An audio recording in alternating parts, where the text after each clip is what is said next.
Okay, this is a Partner R11. I just got out of my storage container. Hasn't been ran in years. I'm gonna do a startup. Fixed the recoil. I had a wire cable, now I put a little rope in there. Had to bend the spring. Cool old saw. One of the first pioneers in this style. The R11. Let's see if I can fire this thing up. Sorry for the shake.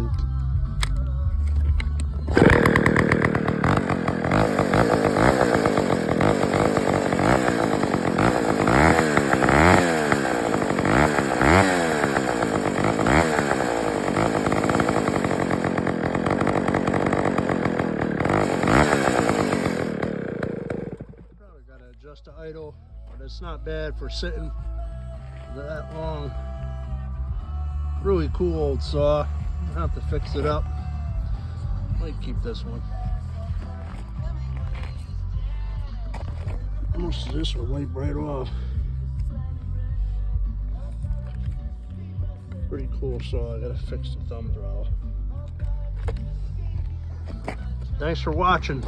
Please like and subscribe. I'm gonna start to post some more saw videos.